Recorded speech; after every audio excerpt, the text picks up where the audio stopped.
Je fais le métier de community manager pour SoFoot. Personne connaît mon visage et je pense que personne ne le connaîtra jamais par maintenant.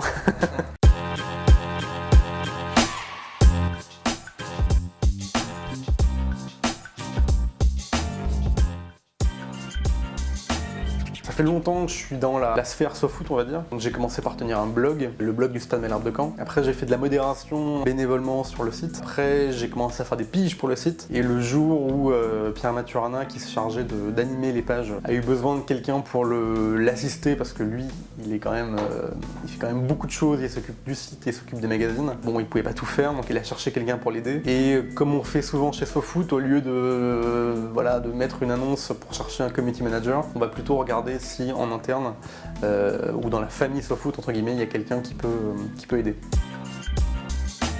Le calvaire du community manager, c'est avoir de l'inspiration et être capable de jouer avec les limitations de caractère.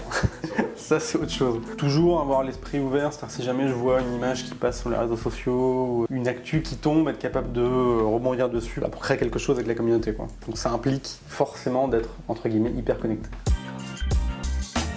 Le community manager, pour beaucoup de gens, c'est de travailler pour une marque, c'est donc d'avoir vraiment un rôle strictement commercial. Community manager d'un média, c'est pas la même chose. Il y a un truc qu'on fait pas et qu'on veut pas faire, c'est ce qui s'appelle sur internet et dans le community management, d'être putaclic. On sait bien que peut-être qu'on pourrait avoir plus de clics, mais c'est pas du tout dans l'ADN de SoFoot. Donc en général, on a tendance à mettre déjà de l'information dans les posts et à faire de la page Facebook, en fait, au moins déjà une source d'information. Si un joueur a fait une déclat incroyable, on va jamais dire regardez, c'est incroyable, regardez ce qu'il a dit, cliquez pour voir. Peut-être que ça génère moins de clics, mais je pense que du coup on a une autre image, enfin vraiment pour l'image de SoFoot, ça on y tient beaucoup.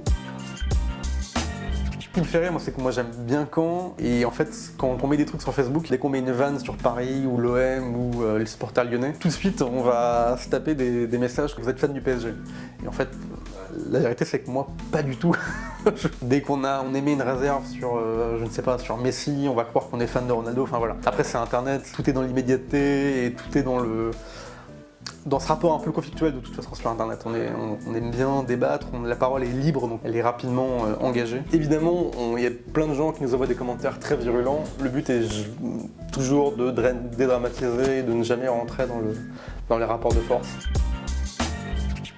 On raconte souvent pour la blague que c'est un stagiaire qu'on a enfermé à la cave qui s'occupe de ça et qu'évidemment on ne paye pas. La vérité c'est que c'est pas un stagiaire, c'est moi et un des rédacteurs chefs du site.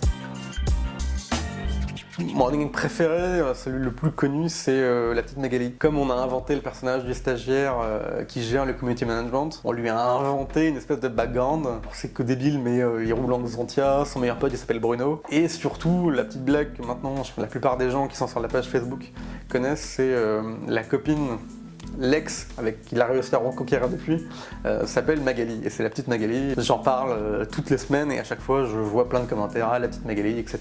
On essaie de créer presque un background, mais vraiment en filigrane sur le très long terme. Au tout début c'était des petites références à droite à gauche. C'est Magali, la petite Magali, c'était une peine de cœur d'adolescent on va dire, et puis ça a pris tellement d'ampleur, mais aussi parce que les gens en parlaient beaucoup. D'un point de vue community management, c'est hyper intéressant de voir qu'une blague peut prendre des proportions où les gens se l'approprient, les gens la récupèrent, imaginent des trucs derrière.